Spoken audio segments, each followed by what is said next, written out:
এখানে কি হচ্ছে? মানুষ চলবে কিভাবে তাহলে? তেল ছাড়া মানুষ চলবে কিভাবে?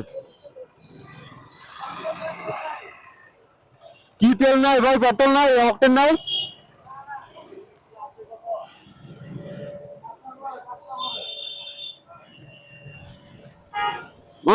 তেল কখন দিবেন? তেল 5টার পরে? মানে এরপর তেল আসবে? তেল তো স্টক আছে বাংলাদেশে, তা নাই তা তো না। আসসালামু আলাইকুম, আমি আছি এখন ঢাকা ভার্সিটি রোডে, সামনে ঢাকা ভার্সিটি। এখানে একটা তেলের পাম্প আছে। এই তেলের পাম্প আমি বেশ কিছুদিন দেখি বন্ধ দেখছি, কিন্তু আজকে খোলা। গাড়ির জন্য 10 লিটার ম্যাক্সিমাম, এবং বাইকের জন্য অনলি 2 লিটার। তো বাইকের জন্য 2 লিটার দিচ্ছে। দেখি আমি এখন যাব তেল নেওয়ার জন্য, দেখি কতটা সিরিয়াল এখানে আছে। ও, পাম্পই তো বন্ধ, পাম্পে বন্ধ করে রাখছে তেল দিবে না এই জন্য।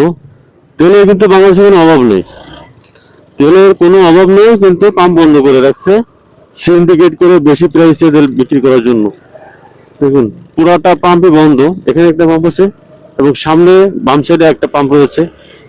দেখি সেখানে এই পাম্পে তেল আছে কিনা। এখানে গাড়ি দিয়ে একটা দেখা যাচ্ছে, কিন্তু পাম্প কি খোলা আছে? মনে হয় না পাম্প খোলা আছে। খোলা থাকলে তো আরো জ্যাম থাকতো। খোলা আছে। এখানে গন্ডগোল হচ্ছে সম্ভবত। ওই নির্বাহী মেসেজ আসছে। ও, এটাও বন্ধ, এটাও বন্ধ। তেল মজুদ নয়, পাম্প বন্ধ লিখে দিচ্ছে। পুরাটাই সিন্ডিকেট। এখানে কি হচ্ছে? মানুষ চলবে কিভাবে তাহলে? তেল ছাড়া মানুষ চলবে কিভাবে? কি তেল নাই ভাই? পেট্রোল নাই, অকটেন নাই?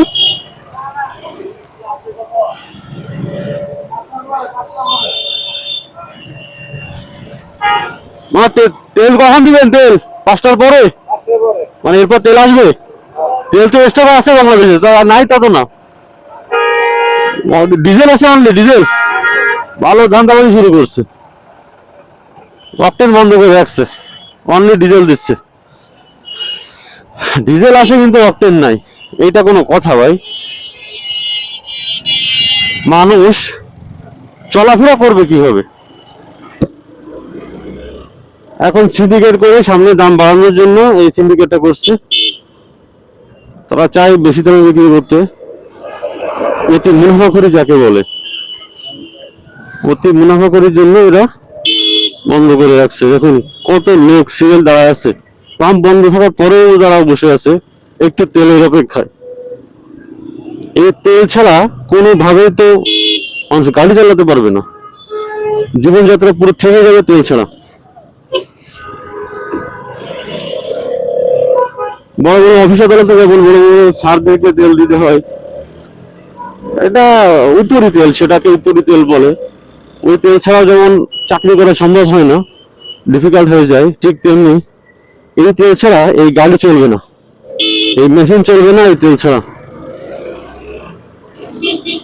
এই তেল ছাড়া চলে না দুনিয়া, যেখানে যাবেন খালি তেল আর তেল।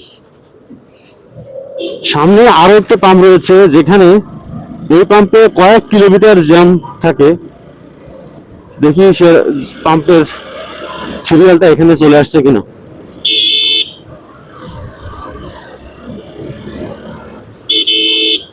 ঢাকা শহরে এখন দেখছেন অনেক ফাঁকা ওই রাস্তাটা, কিন্তু যখন বিকালে আপনি বাসায় ব্যাক করবেন, পুরা জ্যাম লেগে যাবে ওই রাস্তাগুলায়, এতটা জ্যাম।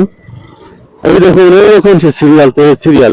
এই পাম্প কিন্তু এখনো 1-1.5 কিলোমিটার দূরে বা 2 কিলোমিটার দূরে, এবং অন্য রোডে, মগবাজার বাংলা মোটর মোড়ের আগে।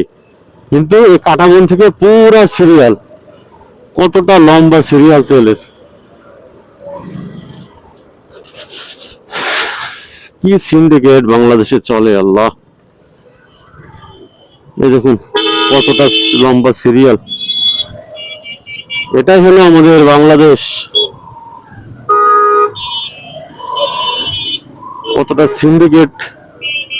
চলে বাংলাদেশে, যদি একটু রমজানের ওসিলাই তারা নিত্য পণ্যের দাম বৃদ্ধি করে দেয় এবং কোনো বৈশ্বিক কোনো তেলের কোনো নিউজ পাইলে তেলের দাম বাড়িয়ে দেয়।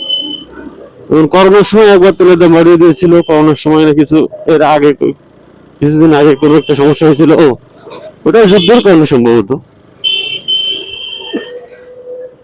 ফিলিস্তিন যুদ্ধের কারণে। আর এখন ইসরায়েল যুদ্ধের কারণে এটা বাড়ানো হয়েছে তেলের দাম। দেখুন এখানে সিরিয়াল, মানে এই সিরিয়াল ঘুরে এখানে চলে আসছে। বাবা কি লম্বা সিরিয়াল,